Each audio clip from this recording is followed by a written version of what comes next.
Hello everyone, good morning to all of you. आज के इस वीडियो में हम सभी लोग सॉल्व करेंगे ग्राफ से रिलेटेड कुछ न्यूमेरिकल। इसके पहले वीडियो में हम लोगों ने क्या किया था कि जो आपके न्यूटन के इक्वेशन होते हैं उससे रिलेटेड जो न्यूमेरिकल थे उसको सॉल्व किए थे। तो ये चैप्टर जो है इसका लास्ट वीडियो आज ही होगा। तो देखिए, अगर आप लोगों ने ग्राफ सही से समझा है तो ये आपके लिए बहुत इजी होगा और आप इसे सॉल्व कर पाएंगे।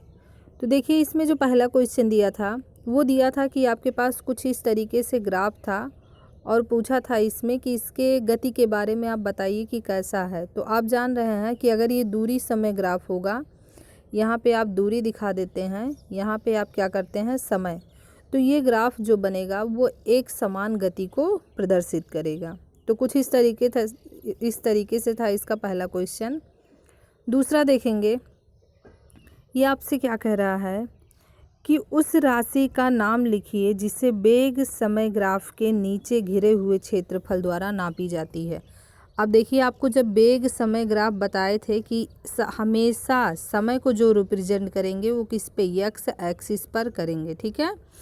तो यहाँ पे आपका हो जाएगा समय, यहाँ पे आपका जो दिया रहेगा दूरी, चाल, वेग, जो भी कहेगा उस चीज़ को हम वाई एक्सिस पे रिप्रेजेंट करेंगे। अब कह रहा जैसे आपका ये कोई ग्राफ बन गया, कुछ इस तरीके से ऐसे बन गया, और कह रहा है कि आप बताइए कि इससे नीचे घिरे हुए क्षेत्रफल से क्या निकाला जाता है। तो आप जानते हैं वेग समय ग्राफ से अगर हमको निकालना हो पूरा, तो देखेंगे कि ये जो क्षेत्रफल घिरा है अगर इसको हम निकाल ले तो वस्तु द्वारा चली गई दूरी को हम निकाल ले जाएंगे। तो इसका आंसर क्या हो जाएगा कि दूरी। तो इसको आप अपने शब्दों में लिख लीजिएगा कि क्या हो कि अगर वेग समय ग्राफ के नीचे घिरे हुए क्षेत्रफल को हमें निकालना हो तो उस क्षेत्रफल से हम क्या चीज़ें निकालेंगे, दूरी को निकालते हैं, ठीक है। दूसरा क्वेश्चन क्या कह रहा है, चाल समय ग्राफ की प्रवणता। चाल समय ग्राफ, अब चाल समय ग्राफ भी होगा, इसकी प्रवणता मतलब कि इसकी जो ये ढाल होगी वो किस चीज़ को रिप्रेजेंट करती थी। तो ग्राफ बनाते टाइम आपको हम बता दिए थे कि ये चीज़ें जो होती है त्वरण को रिप्रेजेंट करता है। अब अगला क्वेश्चन देखिए, अगला क्वेश्चन आपसे क्या कह रहा है, इसमें कह रहा है कि सामने किनारे पर एक ग्राफ, मतलब ये वाला ग्राफ आपको दिया गया है, फिर इस ग्राफ से आपसे क्या कर रहा है, 3 क्वेश्चन पूछा है। और देखिए ये कैसा ग्राफ है, दूरी समय ग्राफ है, ठीक है। तो दूरी समय ग्राफ है। अब पहला क्वेश्चन सबसे पहले आप देख लीजिएगा, पूछा है ए से बी तक वस्तु के चाल की गणना कीजिए। चाल आपको निकालना है कहाँ से, ए से बी तक, ठीक है। तो देखो ए आपका यहाँ है, वी यहाँ है, मतलब यहाँ से तक के चाल के बारे में बस आपको निकालना है। अब आप ऐसे जानते हैं चाल बराबर क्या होता है, दूरी बटे समय। और दूरी जब यहाँ पे देखेंगे, यहाँ पे आप देखिए तो दूरी कितना है, 0 से देखिए ये जहाँ पे डॉट रुका है वी तक वो कितना है, 3। तो यहाँ पे दूरी कितना हो गया, 3 हो गया। और ये सेंटीमीटर में दिया है इसलिए हम सेंटीमीटर कर देंगे। अब देखो समय कितना लग रहा है, समय देखिए यहाँ पे 5, यहाँ पे 2 स्टार्ट, मतलब 5 - 2 यानी 3 आपका हो गया, ठीक है। तो 3/3 चाल बराबर दूरी बटे समय से 3/3 हो जाएगा। जब इसको कैंसिल करेंगे तो आपका कितना आ जाएगा, 1 आ जाएगा, ठीक है। सेंटीमीटर पर सेकंड, यहाँ सेंटीमीटर दिया है, यहाँ सेकंड दिया है, इसलिए इसकी यूनिट इतनी हो जाएगी। अब देखिए इसमें सेकंड पार्ट आपसे क्या कह रहा है, बी से सी तक। अब आपको चाल बतानी है कहाँ से, बी से सी तक। अब देखिए बी से सी तक आप जब देखेंगे यहाँ पे देखिए तो उसकी चाल मतलब वो 3 किलोमीटर, समय तो बढ़ रहा है लेकिन उसकी दूरी जो है वो वही है। मतलब यहाँ पे क्या हो जाएगा कि वो जो वस्तु जो है वो एक तरीके से रुकी हुई है, ठीक है। तो देखिए अभी इसका आंसर हम पीछे पेज में दिए हैं तो उसको आप देख लीजिएगा, बस यहाँ से समझते चलिए क्वेश्चन।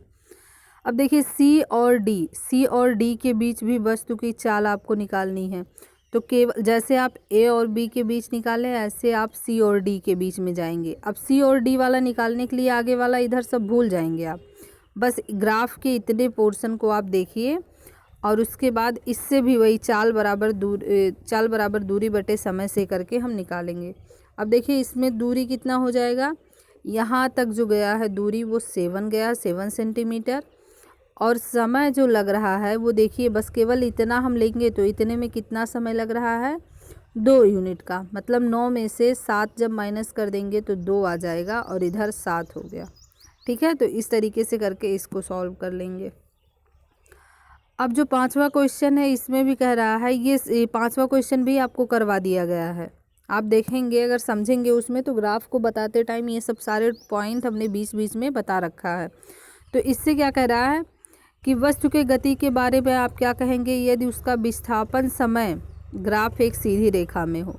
ठीक है, अगर विस्थापन समय ग्राफ जो है मतलब वही दूरी समय ग्राफ, एक तरीके से दूरी और विस्थापन को एक ही लेंगे इसमें। कह रहा है अगर वो समय क्या हो, एक सीधी रेखा में हो तो वह तो एक जानते हैं एक सीधी रेखा में होगा कुछ इस तरीके से, तो वो क्या करेगा, एक समान वेग को प्रदर्शित करेगा। और अगर उसका वेग समय ग्राफ एक सीधी रेखा में, जैसे यहाँ पे विस्थापन समय ग्राफ सीधी रेखा में था, ऐसे कहे वेग समय ग्राफ सीधी रेखा में हो तो वो एक समान वेग समय ग्राफ सीधी रेखा का होने का मतलब कि इस तरीके से है। ठीक है, तो वो क्या हो जाएगा, उसका त्वरण एक समान होगा। क्या हो जाएगा, उसका त्वरण एक समान हो जाएगा। तो ये आपका हो गया। अब देखिए अगर 6वां क्वेश्चन की बात करें तो इसमें क्या कह रहा है कि एक वस्तु के प्रारंभिक वेग x से एक समान त्वरण से गति करती हुई उसके वेग समय ग्राफ का अवलोकन कीजिए। अब ये ग्राफ आप बना सकते हैं। कह रहा है कि आपको कैसा ग्राफ बनाना है, वेग समय ग्राफ। यहाँ पे नीचे आपका लिख दिया है वेग समय ग्राफ। ठीक है, तो आप ऐसे करके आप बना देंगे, यहाँ पे समय दिखाएंगे और यहाँ पे आप क्या कर देंगे, इधर साइड आप वेग दिखा देंगे। अब जब ये हो गया, कह रहा वस्तु का प्रारंभिक वेग जो है x है। अब मान लेते हैं वस्तु का प्रारंभिक वेग x कहीं पे यहाँ आ गया। ठीक है, फिर कह रहा है एक समान त्वरण से, मतलब उसका त्वरण जो है एक समान है, कुछ इस तरीके से आपका ग्राफ बन जाएगा। ठीक है, तो आप ऐसे इसको बना लीजिएगा। अब देखिए अगला क्वेश्चन है, क्वेश्चन नंबर 7 आपसे क्या कह रहा है, इसमें आपको ग्राफ दे दिया है। ठीक है, ये ग्राफ आपका गिवन है। इसमें इस ग्राफ को देख के आपसे कुछ क्वेश्चन पूछा है, उसका आंसर आपको बताना है। कह रहा है बिंदु C पर वस्तु का वेग कितना होगा, बिंदु C पर वस्तु का वेग कितना होगा। ये देखो ये आपका हो जाएगा C।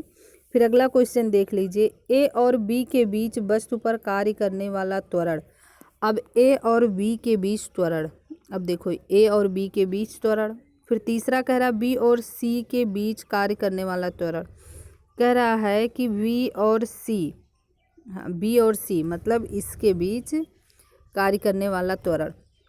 तो आप जानते हैं कि C पर वस्तु का वेग क्या हो जाएगा, C पर वस्तु का वेग जो होगा वो देखेंगे आप कि इसका 0 हो जाएगा। ठीक है, 0 हो जाएगा क्योंकि ये जो होगा वो एक समान मतलब उससे है। ठीक है, अब देखिए कह रहा है दूसरे में कह रहा है A से B का त्वरण निकालिए। अब त्वरण कैसे आप निकालेंगे, त्वरण आप जानते हैं कि अगर हमारे पास ये ग्राफ है तो इसकी जो ढाल होगी वही त्वरण को रिप्रेजेंट करेगी। अब इस चीज़ को कैसे निकालेंगे, अब देखिए आप जानते हैं त्वरण बराबर क्या होता है, A बराबर क्या होता है, वेग परिवर्तन मतलब V माइनस यू अपान कितना होता है, T होता है।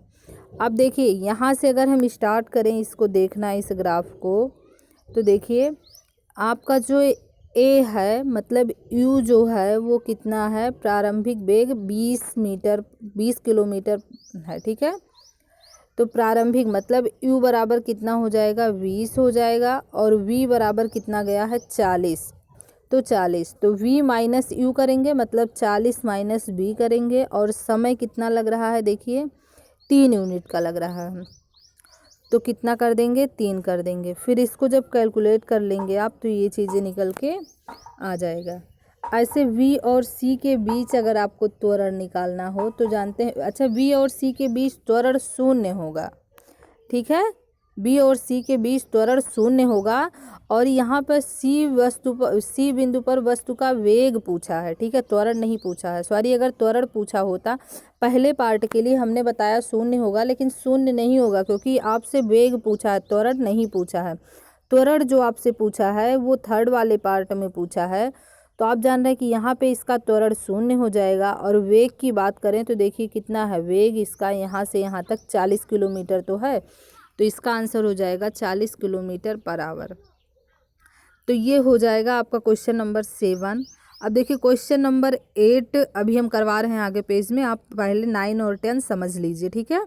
देखिए क्वेश्चन नंबर 9 आपसे कह रहा है विस्थापन समय ग्राफ की प्रवणता क्या सूचित करती है। अब इसको बताने की ज़रूरत नहीं है, आप जानते हैं अगर विस्थापन समय ग्राफ है तो उससे हम वस्तु के चाल को देखेंगे।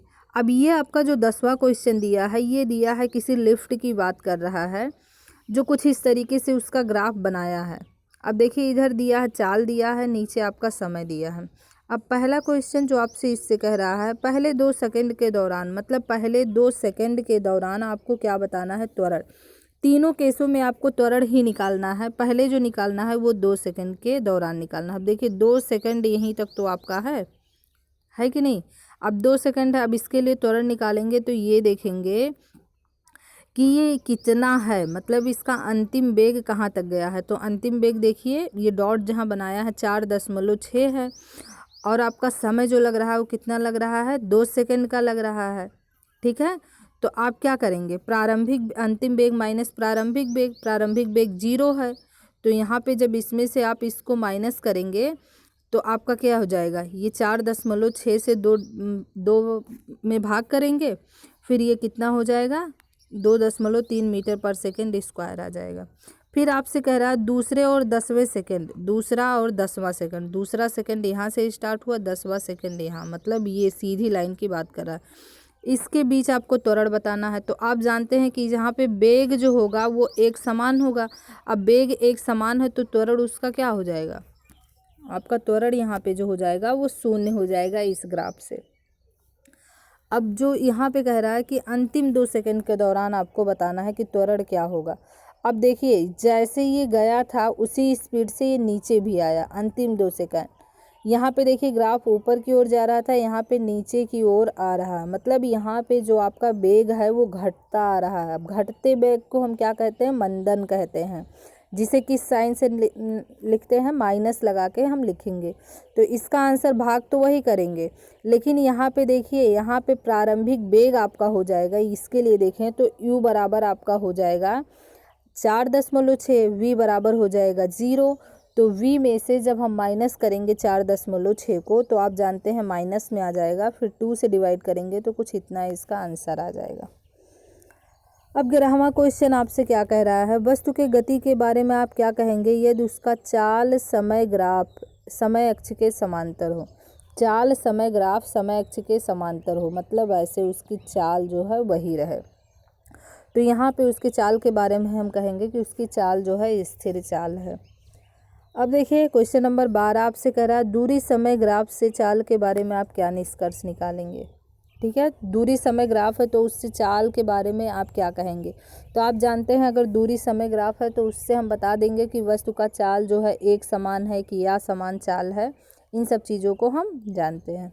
अब देखिए अगर आप ये सारे ग्राफ समझ लिए हैं, जैसे ये वाला ग्राफ हो गया आपका, इससे रिलेटेड आगे आपका क्वेश्चन मिलेगा, इससे रिलेटेड मिलेगा, तो आप उस क्वेश्चन को सॉल्व कर पाएंगे।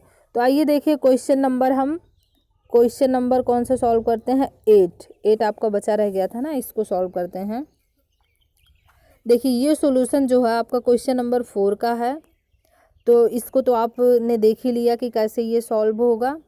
तो ये वाला जो निकालेंगे हम, ये कितना, क्वेश्चन नंबर 7, ठीक है। 7 को भी हमने बताया कि बिंदु सी पर वस्तु का वेग 40 किलोमीटर पर आवर हो जाएगा, और इस चीज़ को हमने निकाल के बताया कि इतना आपका कुछ हो जाएगा।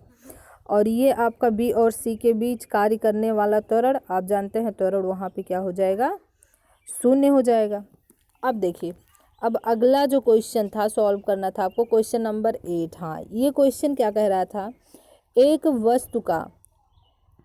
वस्तु 5 मीटर पर सेकंड के वेग से सीधी रेखा में चल रही है। कोई वस्तु जो है जिसका वेग कितना दिया है, 5 मीटर पर सेकंड, एक सीधी रेखा में चलती है, उसके द्वारा 5 सेकंड में तय की गई दूरी को, उसके द्वारा यहाँ पे 5 सेकंड है, 5 सेकंड में तय की गई दूरी को ग्राफी विधि से ज्ञात करिए। तो देखिए सबसे पहले हम क्या करेंगे, एक ग्राफ बनाना स्टार्ट करेंगे। तो हमने एक्स एक्सिस बना दिया, इधर बना दिया वाई एक्सिस, ठीक है। अब ये चीज़ें आपका बन गया।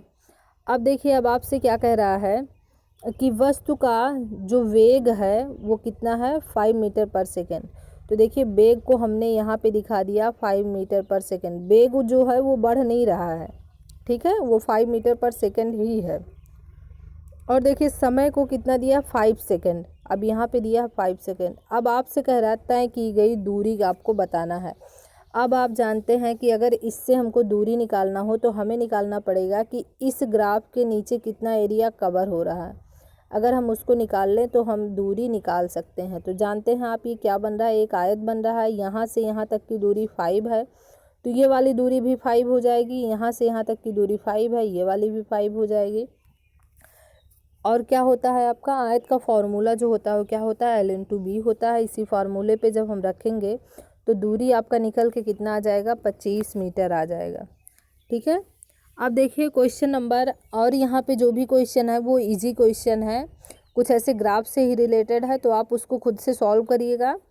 क्वेश्चन नंबर आपका 16 एक देखिए, इसमें क्या कर रहा है, ये ग्राफ आपका गिवन है, ये भी बहुत इजी होता है आपका।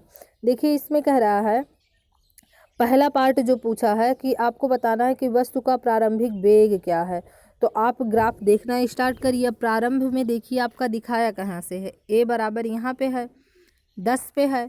तो इसका मतलब जो प्रारंभिक वेग है वो कहाँ से स्टार्ट हुआ है, 10 किलोमीटर पर आवर यहाँ पे दिया है, इसलिए हमने किलोमीटर पर आवर कर दिया। यहाँ पे कितना हो गया, 10 किलोमीटर पर आवर। फिर कह रहा है कि कार द्वारा अधिकतम चाल कितना प्राप्त किया गया, मतलब ग्राफ कितना ऊपर उठा है आपको वही बताना है, तो वही तो उसकी चाल होगी। अब आप जानते हैं कि अधिकतम ऊपर कितना उठा है, 35 पे उठा, 40 पे नहीं गया है, ये 35 पे गया है। तो अधिकतम चाल जो हो जाएगी उसकी 35 किलोमीटर पर आवर हो जाएगी। अब देखिए फिर कह रहा है BC के बीच आपका त्वरण क्या होगा। तो आप जानते हैं यहाँ पे त्वरण आपका कितना हो जाएगा, 0 हो जाएगा, ठीक है। आप जब निकालेंगे तो वहाँ पे देखेंगे त्वरण इसका 0 हो जाएगा। फिर अगले पार्ट में आपसे पूछा है कि A और C के बीच चली गई दूरी कितनी है, कुछ इस तरीके से पूछा है। तो देखिए A और C के बीच जब आप चलेंगे तो कुछ इस तरीके से बनेगा आपका। तो देखिए अगर इतने की बात करें तो इतना आपका एक समलंब चतुर्भुज बन रहा है और ये आपका एक आयत बन रहा है। मतलब अगर दूरी आपको निकालना हो तो देखिए आप क्या करेंगे, इस समलंब चतुर्भुज का क्षेत्रफल निकालेंगे, ये जो बन रहा है, और इस आयत का क्षेत्रफल, दोनों ऐड कर देंगे तो आपका निकल के आ जाएगा कितना दूरी, जो डी वाले पार्ट में पूछा है। देखिए कैसे निकालेंगे। अब ये आपका हो जाएगा डी वाला पार्ट कि पहले 8 घंटे में चली गई दूरी, इसमें पूछा है पहले 8 घंटे में चली गई दूरी। और ग्राफ में एक चीज़ और पूछा था, चौथे वाले पार्ट में पूछा था, ये दूरी जो आपका पूछा है 5वें वाले पार्ट में। चौथे में कह रहा है ग्राफ में भाग CD परिवर्तित, मतलब ग्राफ का कौन सा भाग है, कह रहा है इस ग्राफ का कौन सा भाग है जो मंदन को दिखाता है, किस चीज़ को, मंदन को रिप्रेजेंट कर रहा है। अब जानते हैं इसका ग्राफ जो ये नीचे बना है ये कुछ कर्व शेप में बना है। किस तरीके से, कर्व शेप में ऐसे बना है, मतलब ये नीचे की तरफ आ रहा है। इसका मतलब क्या हुआ कि ये मंदन को यानी निगेटिव त्वरण को आपको क्या कर रहा है, रिप्रेजेंट कर रहा है। तो ग्राफ का जो भाग CD हो जाएगा वो निगेटिव त्वरण को रिप्रेजेंट करेगा। अब देखिए जो इसका बता रहे थे 5वां पार्ट, इसमें आप निकालेंगे एक समलंब चतुर्भुज का क्षेत्रफल प्लस आयत का क्षेत्रफल। अब इसका क्षेत्रफल कितना होता है, 1/2 समांतर भुजाओं का योग गुणे ऊंचाई होता है, और आयत का कितना होता है, लंबाई गुणे चौड़ाई। इसी फॉर्मूले पे रख के जब आप इसको कैलकुलेट करेंगे तो आपका आंसर जो आ जाएगा कुछ इतना आ जाएगा। इसका मतलब कि जो दूरी होगा, पहले 8 घंटे में जो दूरी कवर किया गया वो इतना दूरी टोटल किया गया। अब देखिए एक न्यूमेरिकल हम और सॉल्व कर लेंगे जो कि रिलेट होगा आपका वृत्तीय गति से, जिसको वर्तुल गति भी कहा जाता है। आपके बुक में वर्तुल गति के नाम से दिया है। अब वृत्तीय गति मतलब आप समझते हैं कि इस टाइप की कुछ गति, ठीक है। तो जानते हैं इसमें जो क्वेश्चन दिया है, इसमें क्वेश्चन पढ़िए, अभी आपको पता चल जाएगा कि किस तरीके से ये पूछता है। इस पर कह रहा है कि दीवार घड़ी की सेकंड वाली सुई की नोक, मतलब ये दीवार घड़ी है, इसकी सेकंड वाली सुई, ठीक है, इसकी सेकंड वाली सुई दी है इतनी। फिर कह रहा है कि एक चक्कर लगाने में कितना समय लेती है, 60 सेकंड का समय लेती है। कितना समय ले रही है, 60 सेकंड का, मतलब टाइम आपका दे दिया गया है 60 सेकंड। फिर कह रहा है उसकी त्रिज्या जो है वो कितनी दी है, आपका 10.5 सेंटीमीटर दिया है, तो इसको हम मीटर में जब कन्वर्ट करेंगे तो आपका इतना आ जाएगा। फिर कह रहा है आपको निकालना क्या है, चाल की गणना कीजिए। अब आपको पता है चाल बराबर क्या होता है, दूरी बटा समय होता है, दूरी बटे समय, आपको चाल निकालना है। अच्छा, अब दूरी कैसे आप समझेंगे, अब आप जानते हैं कि अगर ये हमारे पास घड़ी हो गई, ठीक है, तो अगर हम कहें कि वो एक चक्कर में कितनी दूरी तय करेगी, तो देखिए अगर वो यहाँ से चलना स्टार्ट की तो एक चक्कर में जितना इस वृत्त की परिधि होगी उतनी दूरी तय करेगी, ठीक है। तो आपकी परिधि कितनी हो जाएगी, 2πr हो गया, और आपका समय t होता है। अब यहीं पे आपके बुक में पाई का मान दिया है कितना, 22/7 आपका दे दिया गया है। तो इसमें जब आप रखेंगे तो देखेंगे कि इसको रख के जब सॉल्व करेंगे यहाँ से, तो आपका आंसर जो आ जाएगा कुछ इतना आ जाएगा। तो इतने क्वेश्चन आप अपने कॉपी में नोट कर लीजिएगा, और जो भी बचे क्वेश्चन हैं उसको भी आप सॉल्व कर लीजिएगा। अगले वीडियो से हम लोग नेक्स्ट चैप्टर को पढ़ेंगे।